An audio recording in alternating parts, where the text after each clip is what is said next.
Hello and welcome to Nikon Sessions. In today's episode, we're going to be talking about wedding photography. I'm joined by three incredible wedding photographers. A really good place to start would be just a quick introduction from you guys and what you do. Yeah, I'm Frøydis from Norway. I started out like a lot of photographers, like jack of all trades, master of none. And then I decided that I want to go more in the wedding direction. So these days I do destination weddings and also local weddings in the mountains of Norway, and also fine art portraits. I'm Johal, based in Birmingham in the UK. I photograph weddings and portraitures for the past 15 years now, and I cover a lot of destination weddings in Europe and the States as well. Hello, I'm Victor Lax. I'm from Spain. I just started photographing weddings in 2008, and I am working every single wedding with my wife. And we are photographing destination weddings and a few local weddings, especially in the north of Spain. I think a really good discussion point to start off with would be just how do you get to the weddings that you guys want to take part on and photograph? It happened by chance, to be honest. So I was doing a lot of portraits and a lot of product photography for a marketing company. And my sister's best friend turned around and said, "Can you photograph my wedding?" At that point, I'd seen wedding photographers, and I was just like, no, it's not something that I really want to get into. So I told her, I said, look, book your professional photographer and I'll be your Uncle Bob. Fly on the wall and photograph weddings, and the Uncle Bobs that we all hate. But luckily, I kind of worked with this photographer, and it just snowballed from there. It's a cliche for me to say this, but you end up catching the bug. Mm-hmm. And it was just like, oh my God, this is amazing. When you're able to immortalize a moment in time and then look back at that image, and then I kind of educated myself in terms of posing and lighting and not just covering everything documentary. What I was doing at that time, a little bit more fine art, it was something that wasn't really done a lot within the Indian wedding photography community. And it just took off from there, and fast forward, here I am. That is so true what you're saying about being a wedding photographer. I mean, 20 years ago, when you were in a room with a lot of photographers, and they would ask you, what are you doing? What are your main thing? And you would say like, wedding photographer. You didn't want to say it out loud because it was the lowest thing. And these days, when you have like the rock stars of wedding photography, the big destination wedding photographers, it's like a lot of people are aiming in that. They want to travel. Yeah. They want to go to Joshua Tree and shoot the coolest wedding. So it's really a big shift in photography world. And I think that actually, when it comes to destination weddings, I started out in the mountains in Norway, and then people wanted me to do landscape weddings like I do, and they took me abroad as well. First Norwegian couples, and then of course social media came, and then people would see me on Instagram, and they flew me into different countries. This was maybe 8-9 years ago. We're really lucky to do that. So it's very similar for me, no? Because we are living in Spain. In Spain it's the Mediterranean area, and a lot of people from Europe, the United States are flying there to get married, and a lot of times our weddings are more than a wedding. It's like an experience for not only for the bride and groom but also for all the family guests.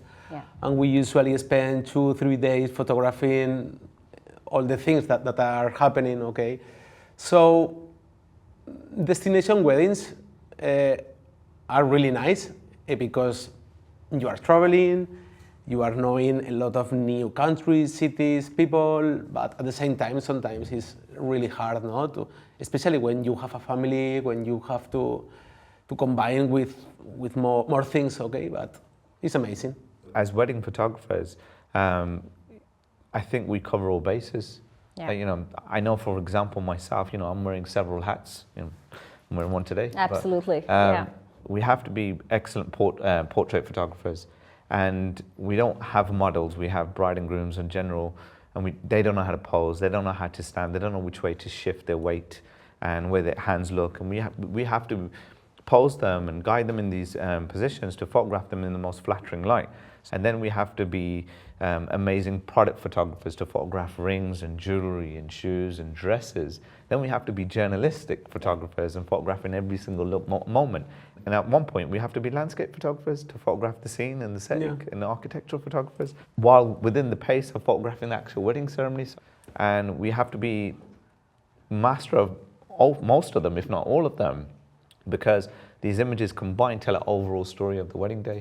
When I started as a wedding photographer, before I was working as a photojournalist for 10 years, during that time I thought that wedding photography was something easy, no? It's like it's only photographing, for example, a bride in a nice sunset, in a nice beach, and done, and with all the family. And when I photographed my first wedding, it was a big disaster because I thought, okay, this is easy for a photojournalist, so I was totally wrong, because for being a good wedding photographer, you have to know all about the wedding, all about the rhythm, and capturing good photos, believe me, is really complicated. Is every wedding different? Do you do something different in every wedding, or do you have like a set list of things that you want to try and do?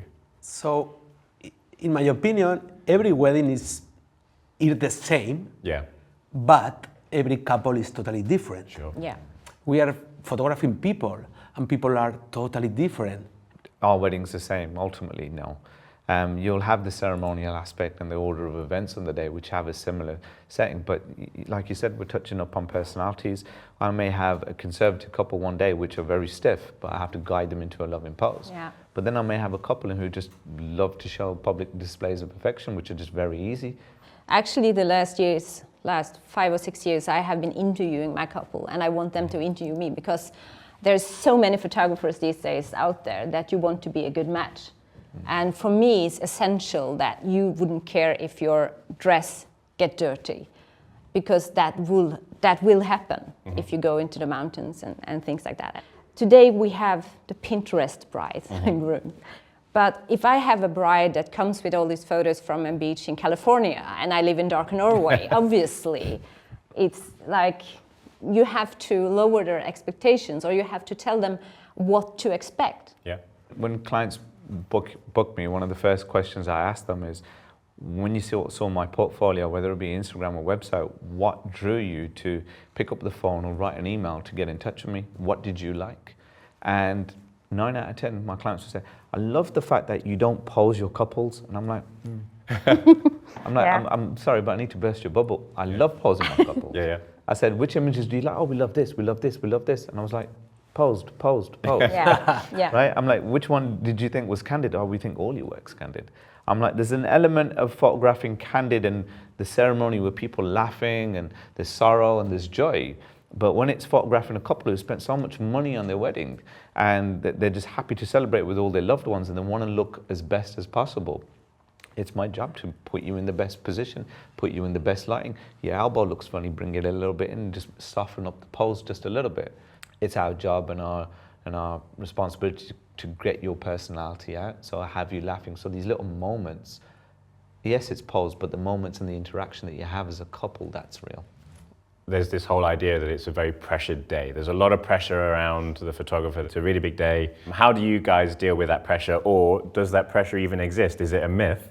I love the pressure, and I think going into a wedding day, you must know that things are going to happen, like bad things. The potatoes are going to be cold, the dress is going to be ruined, something like that is going to happen.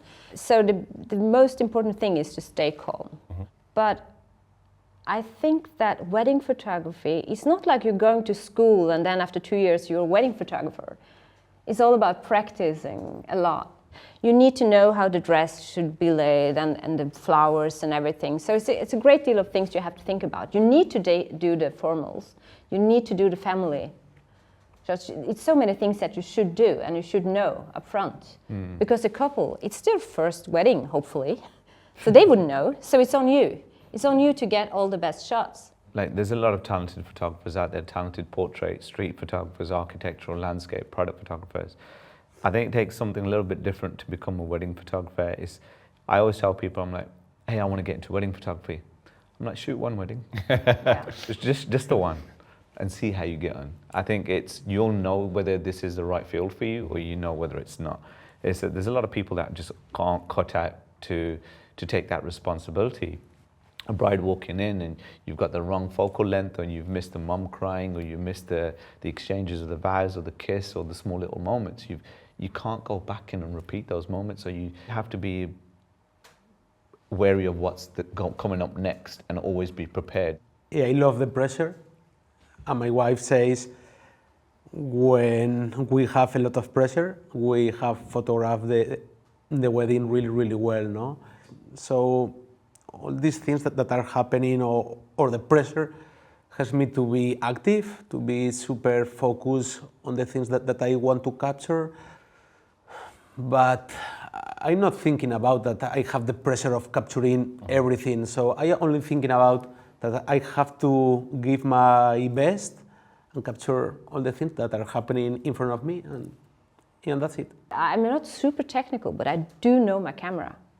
And that's really important because it's getting darker outside. You know when to use which lens. And I think that's a huge thing of today, to have the right gear and to know your settings, to know your camera. So I love prime lenses. Yeah. I am using Same, I have 35, 85, and my favorite lens for portraits is 45 tilt shift, sorry. And it's not a problem if you are using zoom or prime lenses. No. If you are using, for example, zoom at 2470, for example, it's very probable that you will be lazy and you will be, for example, in a corner of the room and you only are moving the zoom. In this way, you are a super lazy photographer, and that's true. And yeah. at the end, maybe the final result is not quite strong. Okay, if you are using prime lenses, you have to walk. So obviously, zoom is is super fast, and all these things. Okay, and I prefer the prime lenses, no, but it depends on the photographer. One of the things that's worth mentioning is weddings have changed. The weddings that we have now are completely different to the weddings that you had 10, 15 years ago, right? And also, it's not just the standard male-female couple anymore either. I'd really like to see or understand your take of like this new style of wedding that's coming through with new people that wouldn't have been able to get married before, for example, and new Asian weddings and how they differ from previous weddings.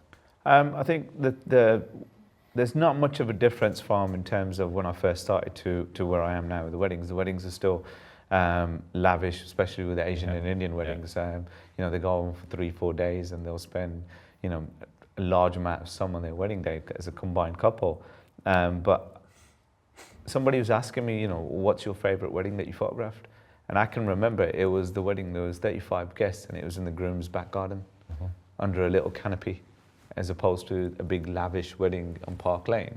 So I'm more about, as opposed to what the wedding looked like, I'm more about the relationships and the intimacy involved in that wedding day. So what hasn't changed for me over the years is the relationships that people have. What's changed is people's pockets. And how deep they go and how lavish they want the weddings and they want to go abroad. So for me, there's not much of a difference, to be honest. Sure. What you're photographing is people in love, hopefully. Yeah. And the wedding day is like, I think that now I see a switch, especially when it was allowed for gay people to get married. That was a big thing, I think, because they had been restricted for so many, many years. So I could see when I had gay couple that they really, really had an other celebration than what I was used to, because now finally they could get married, like in church. Yeah. That was a big thing. When we are photographing, for example, a gay wedding, we are not thinking about they are men or women, so for us are people, no? And we are focused on feelings, all these things, okay? So no difference for us. No, but the thing is that it's just capturing love in any way. Yeah, I'm glad you said that. Yeah.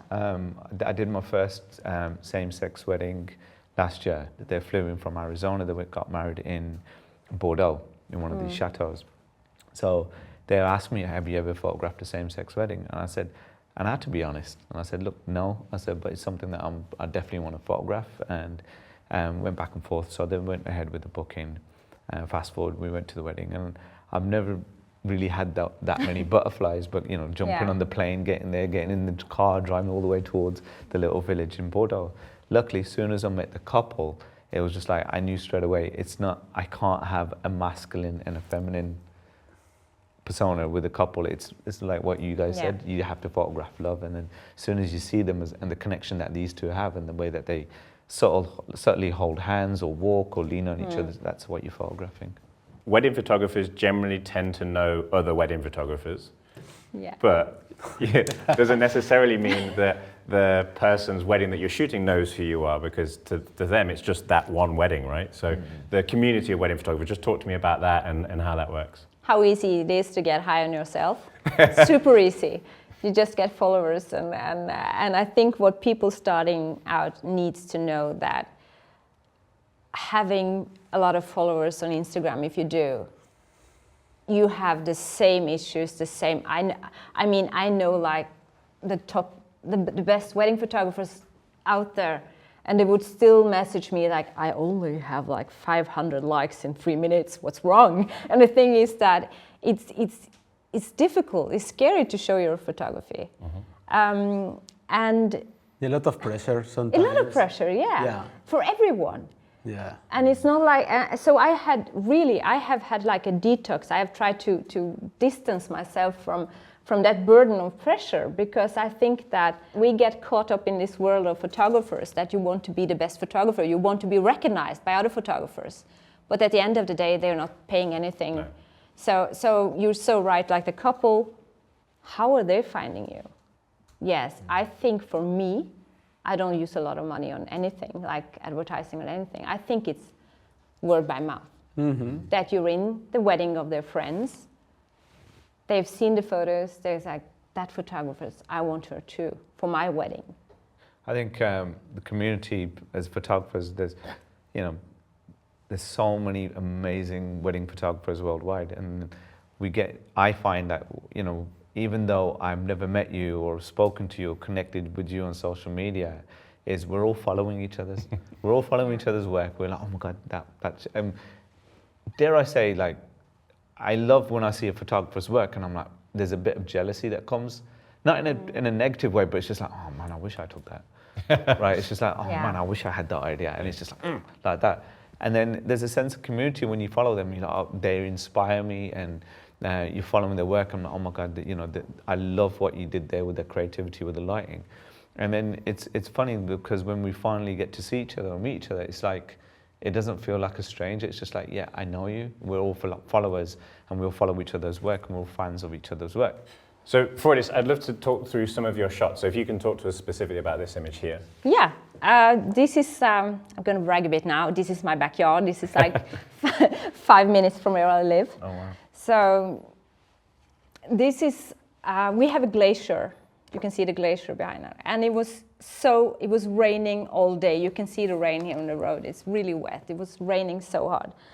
And then suddenly we had like 2 or 3 minutes. It wasn't raining that bad. And then you get the sun coming through, and that was what I needed. For me, this is typical Frøydis photo, because I have the desaturated colors.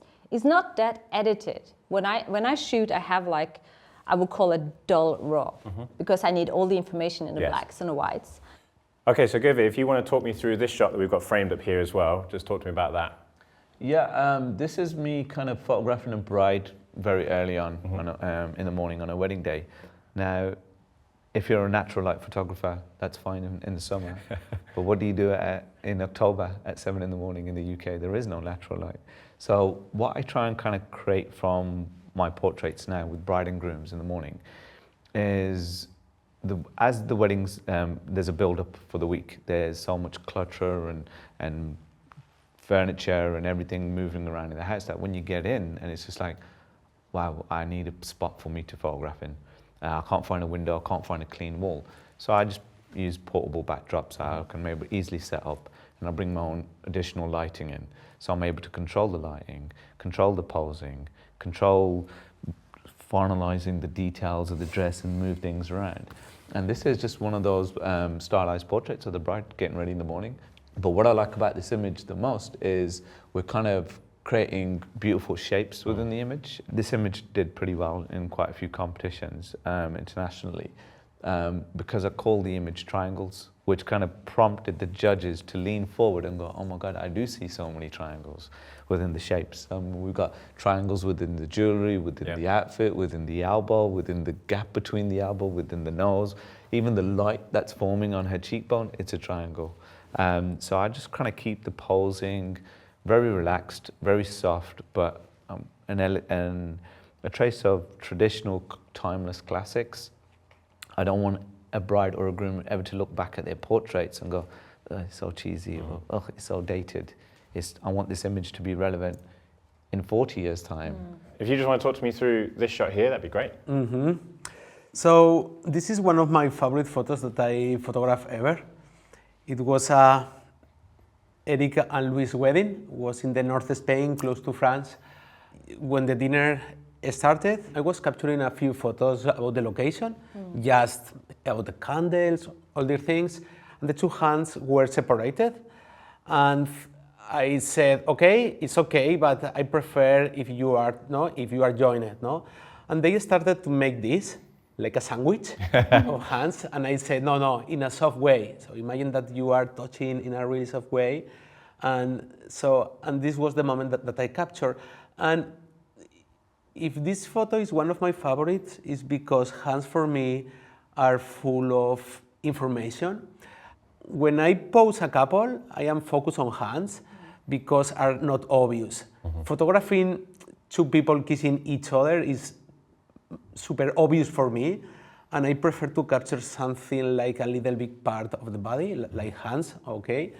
And this is the way, no? This is the way that I capture one of my favorites. And now if you go to my website, very probably is the first photo that you can find, no? It's really nice. Well, thanks very much for that. We've got one final question, which is if there's an inspiring new wedding photographer out there, if there's somebody that just starting their journey in wedding photography, what would be that one piece of advice that you would give them on that journey that they're about to start into wedding photography? Break every rule of photography. There's no rules. Like, go with the flow, go with what you want to do. I'm too old school. I work manually. The cameras these days, they're amazing. They can do so many things that you wouldn't even think about. But go out there with your camera and just exercise a lot, practice a lot on your friends, on your dog, on your family, like really. It's as easy as go to the florist next door and just ask them, maybe you have to pay money for it, but you can also ask them, can I get some flowers? Because I want to do a shoot and I will tag you and yeah.